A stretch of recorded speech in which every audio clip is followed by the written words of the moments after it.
That were written what? On them, you had the tribes of Reuven, Shimon, Levi. English, bro, English. Everybody doesn't Yeah, all the understand, names bro. of the tribes. Yeah, okay, the name of the tribes, right? Because when Aaron went into the holy place, he carried the names of the children of Israel into the holy place, and in that place he made atonement for them.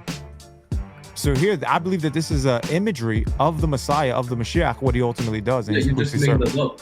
That's your own interpretation. No, what are you talking about? We look at these things and ultimately it's going to be. Well, you're just claiming that. So I say, no. Hold on for a second. If we see these things inside the Torah, then we can see how they get their ultimate fulfillment. Isn't it? Any interpretation for anything in the Torah? Okay, so do you not believe that blood atones and that Passover was an atonement and all of that? Another stream took place on God Logic's channel. We also know him as Avery Austin. And this time he had a guest with him by the name of Rabbi Eduardo, if I can say it right. Rabbi Eduardo, also known as Radar Apologetics. If you don't know Radar Apologetics, he's a very, very well-rounded apologist. He does live streams concerning the Hebrew text, and he deals directly and more in tune with evangelizing the Jewish community. And so he will call himself a Messianic Jew. And so in this stream, Radar had the opportunity to evangelize and to discuss the scriptures with a couple of Jewish individuals. And in this conversation, I thought it went very well. I thought Radar approached it very, very respectfully, and he treated the listeners, the Jewish participants, with much dignity and respect. And we know in today's culture, there's a lot of anti-Semitism, and so it's always appreciated when we see individuals, Christians in particular, treat Jews with respect. Regardless of your positions on eschatology or things like that, you treat them with respect because they are made in the image of God. With all that said, there was a portion of the conversation that I thought was very delightful and very intriguing. And I would like to interact with that portion of the conversation. With that said, as always, I would like for you first, before you comment in the comment section on this video, go and watch the conversation on Avery Austin's channel or God Logic Apologetics.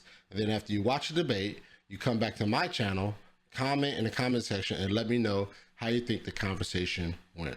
All right. With that said, let's get into this video. I guess this guy here, Haru.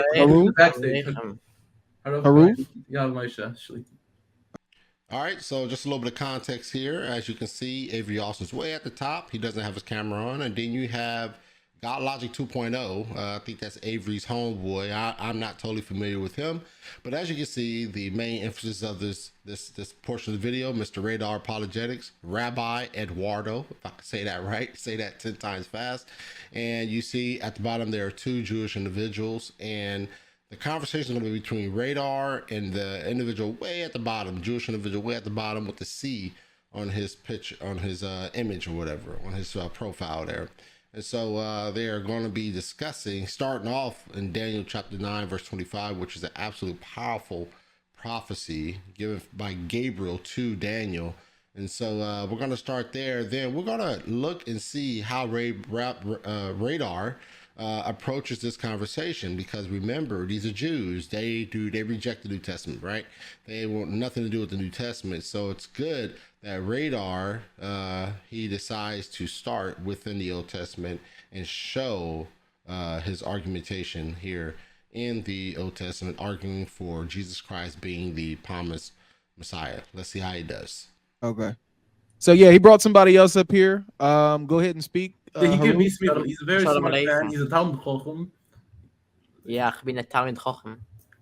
Listen, guys, the whole thing is don't play games. All right, we're good to joke, but don't play. All right, because we will send you to Gehenna. Don't do it. Only a Kodesh Baruch can send us to Gehenna. You're right, bro. You're right. But seriously, you know, let's have a good conversation. All right, let's have a good convo. Okay. Mm-hmm. So look, Daniel 9:24-27. If we take the time period and we add it up from the rebuilding of Jerusalem, it takes us to the 1st century, just like Rashi agrees.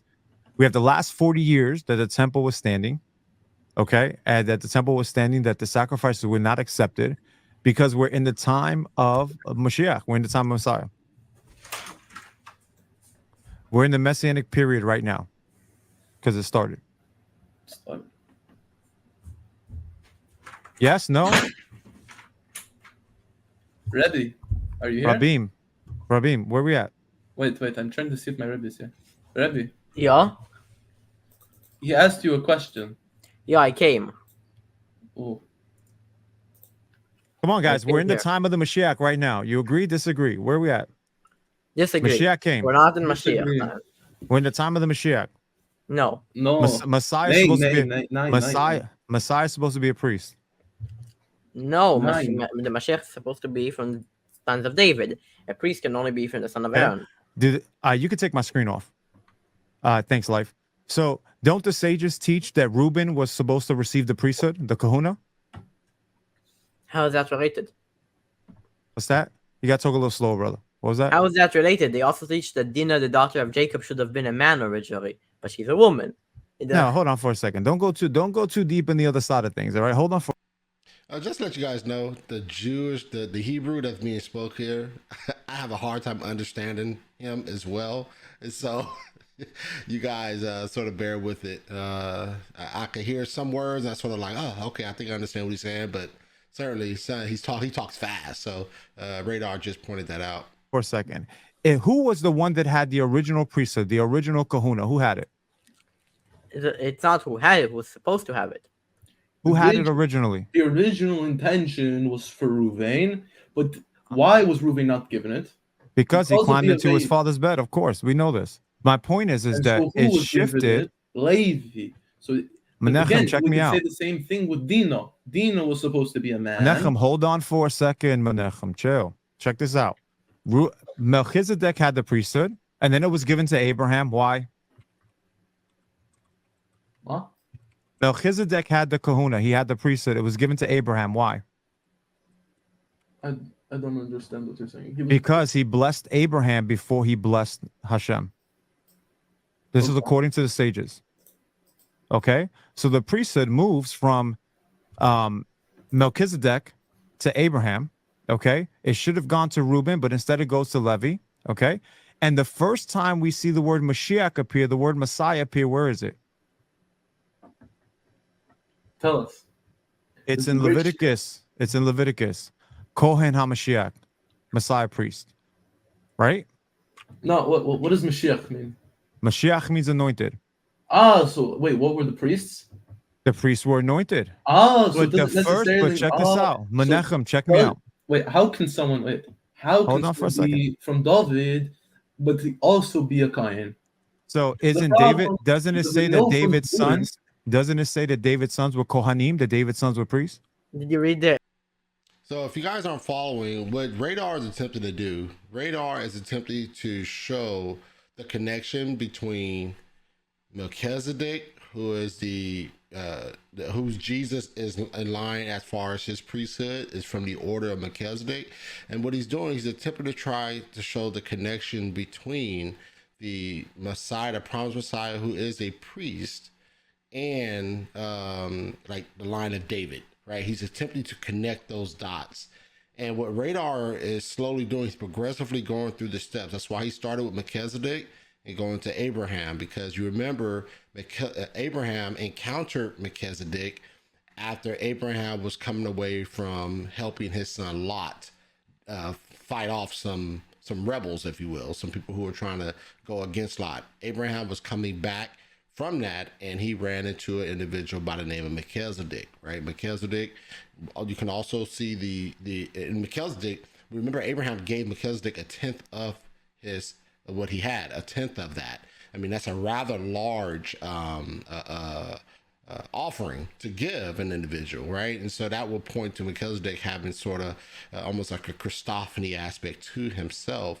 And so there was this level of a connection there. And so once again, what Radar is attempting to do, he's attempting to connect these lineages and these dots, and he's eventually going to flow all the way to Jesus, right? He's going to flow all the way to Jesus and show how Jesus is connected to all of this in the historical Jesus that obviously Christians believe in. So let's see how Radar does this. Did you read the translation? No, did I say Targum that on or it? no? Did I you say read the that or Targum? no? Did you read the Targum on it? No, forget about the Targum for 2 seconds. Is the Targum more authoritative than the Tanakh? We understand the Tanakh through the lens of the Targum. Okay, no problem. So check me out. Look, I want to have a good conversation, okay? How is it that David can wear the same garments as the priest, as the Leviim, as the priest? Which garments are you talking about? He wore the white linen garments just like the priest. Is there a prohibition of someone else wearing it? Well, is he allowed to wear an ephod? No, there is no prohibition of him wearing it. There's no prohibition. Mm-hmm. Because David wore the ephod when they carried the Ark of God from the house of Obed Edom to the city of David. Okay. Isn't that true? Yeah. So then what's the problem here? Yeah. That doesn't mean What's that the you problem? There's no. Yeah, what is the problem? So I'm There's no saying, problem. so like we said, I don't know how long you've been watching, but who was the wife of Aaron, the high priest? What? Who was the wife of Aaron, the high priest? Elisheva. Okay, and was she a Judahite or no, or Levite? You asking was she Jewish? No, was she from Levi or was she from Judah? She from Judah. Okay, so every single high priest, since Aaron the high priest was mostly Levi, but had a little bit of Judah inside them. No, but that's not how that works. Is Yeah, that don't true play or the is that father. not true? Is it Yes. true or not true? So once again, what Radar is attempting to do here, Radar is showing how the line of Judah is in line with all of this, right? Good job, Radar. He's showing how the line of Judah is in line with all of this, right? And we know that Jesus came out of the tribe of Judah, out of the line of Judah. And so that royal lineage is always applicable throughout even the Levitical priesthood. And so this is what Radar is attempting to do. And you know, if he can show this, which obviously he will, then we can have a proof positive indication that Jesus is a part of that priesthood. Jesus is the high priest, and thus he has the right to be high priest. He is the high priest, right? And so, yeah, I think it's going pretty good right now. Okay, so what I'm saying is that this, I believe, is a remez. This is a clue for us of what the Mashiach would ultimately be like, that he would be from Judah, but also be a priest. There it is. You see what I'm saying? This is what Radar was saying. So this points to Jesus being from the line of Judah, right? Because we know all the kings came from the line of Judah. Jesus is obviously our king. He is our high priest as well. And so not only do you have the lineage of the Levitical priest, the priesthood of Levitical, obviously we're not saying that Jesus is in the line of the Levites, right? Of the Levitical priesthood. Obviously he's from the line of Melchizedek, right? So the flow is not that, the argument is not that Jesus is in the line of the Levites. The argument is that Jesus is in the line of Judah, right? The royal priesthood. And we know that David is in line with the line of Judah to the royal priesthood. So what Radar is attempting to show here is that David, because he's in the line of Judah, but he also was able to don the priestly gown. He also was allowed to don or to take part in the Levitical priestly duties, right? And that's why he wore the ephod. That's why he wore the gown. That's why he wore the breastplate with all the gems on it, the 12 gems, the different color, the different type of gems that had the Jewish tribe, the tribes of Israel engraved on them. And so this is in the onyx little deals. I forget what it's called, the onyx thing that connected the ephod that connected the ephod. I ain't gonna go too much into it. I forget. I don't want to fumble too much. But if you want to get a good detail of how the design is, go and read Exodus. I think you start maybe in Exodus 24, 25, maybe even 30. No, I think it's Exodus 30 where they start describing how things are made, like the priestly garment and the Holy of Holies, the tent of meetings and the tabernacle, things like that, right? It goes to deep detail of how everything's coming together. But nonetheless, that is what Radar is attempted to show here.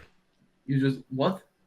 No, if you have a mother that's from Judah, you're not from Judah. It goes For by the example, father. me, my mother is a Bas Kohen. I'm not a Kohen. Because it's not my father, we can clearly see in the Vorm it says that Wait. it has to be from the father. What I'm saying is that we have things inside the By Torah that logic, I'm the that are same thing as Jesus here because no. I come from my mother's a Kohen. She's a Bas Kohen, and I come from David Melech. So now I am the same thing here. No, it doesn't work like this. No, It listen, clearly only comes. Miriam. I'm not sure what they're going into at this point. One, it's very hard to understand them because they have that thick Jewish accent, so it's really hard to understand what they're saying. But I think they're not. I think they're going off on some tangent, so to speak, and they're not dealing with what Radar is specifically talking about. So I think here Radar is going to attempt to get them back on the trail, if you will. Look, Mary is from David. It's not what I'm saying. What I'm saying is that there's something deeper inside the Tanakh and inside the Torah that you're missing that points forward to the Messiah being a priest. Looking about this. When Aaron's wearing the priestly garments, right? The Bagdei Kahuna, when he's wearing the priestly garments, he goes in to the Holy of Holies. And what does he do? What is he wearing? What is his garments that he's wearing? You're asking what did David wear? What did Aaron wear? Aaron, what did he wear? In where? When he was going in on the Day of Atonement. In the Day of Atonement, you wear a Ektanis Bad, Echsaim Bad, Navenes Bad, and Mesefes Bad. Okay. And when he went in, he had the stones, right?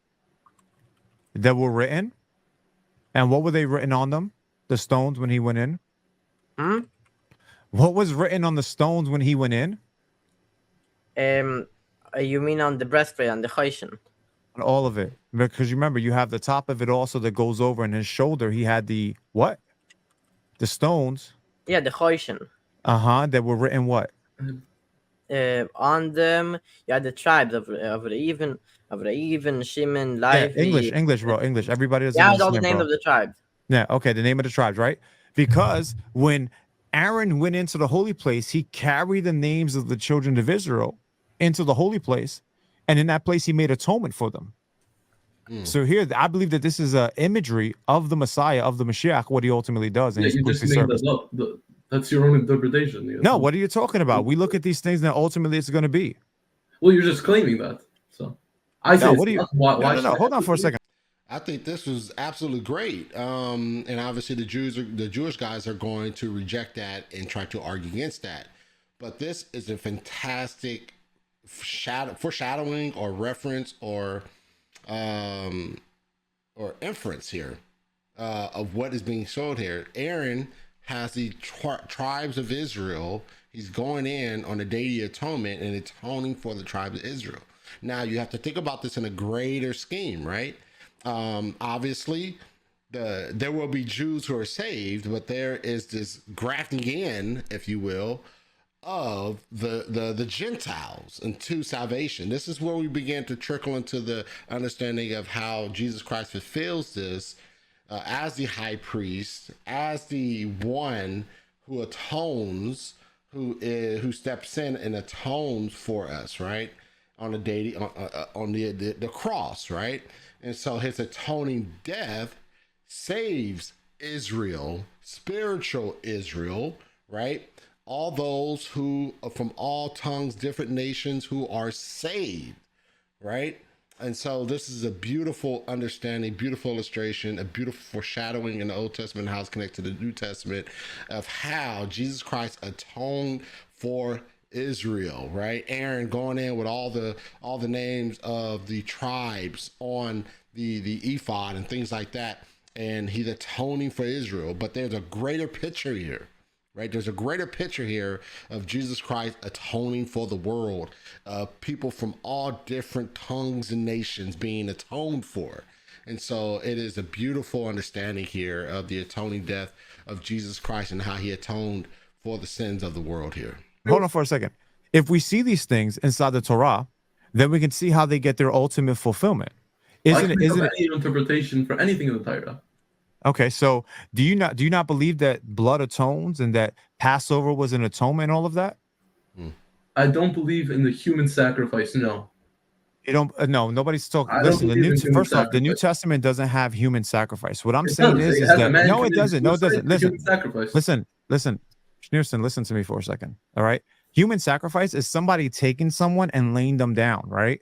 The other thing is someone laying their own life down. That's something totally different. So now check this out. Check this out. Look at what it says inside this portion right here. Do you know who Rabbi Chaim Halevi Pardes is? Yeah, that the last statement of what the Jewish individual made about human sacrifice, I'm pretty confident they probably heard that from some of their leaders, right? That they don't believe in human sacrifice and things like that, right? And I'm glad Radar was able to have time to correct them. But all that said, go and watch the rest of this conversation, because I think from here, Radar begins to start bringing up citing sources and things like that of different individuals who they would have to agree with because they are Jewish, right? I thought this conversation was a very satisfying conversation. I thought it went very well. I thought Radar did a fantastic job at connecting the understanding of the Levitical priesthood and how the line of Judah is connected to this and pointing to Jesus Christ as the Messiah, as the high priest, right? And obviously, for those who hold to the New Testament, the Jewish guys in this video obviously reject the New Testament, but for us as Christians who hold to the New Testament, you could see in the book of Hebrews, right, the letter to the Hebrews, how these things are talked about, how Jesus came in the order and the line of Melchizedek, right, how he is our high priest, how there is in order for the atonement to happen, in order for forgiveness to happen, there has to be shedding of blood. Like, these are the things that we see in Hebrew that touches back on the Old Testament system, right, and shows a foreshadowing of Jesus Christ in the Old Testament, and we see in the fruition of Jesus Christ coming to fruition of what he did on the cross in the New Testament. And so I think it's absolutely fantastic. I think it's beautiful. I think it's a wonderful story, gorgeous story. Obviously, as Christians, we believe that, we hold fast to that. And once again, I thought Radar did a fantastic job, man. And I want you guys to really understand, notice the gentleness that Radar had with the Jewish individuals. Notice the gentleness, right? He wasn't blasting them. He wasn't attempting to try to make them look like a fool. He wasn't trying to make them look like idiots or anything like that. The gentleness, but having that conviction with the gentleness, is very helpful in your efforts to evangelize and use your apologetic efforts to glorify Christ. It's very, very important that we do that in our effort, because remember, we're not just doing apologetics because we think we're smart. We're not just doing apologetics because we think we can get the upper hand. We're doing apologetics because we care about Jesus and we care to proclaim his gospel to all, right? And so obviously it's up to God to save them and bring them into himself. But it is our duty as believers to spread the gospel and tell people about the gospel.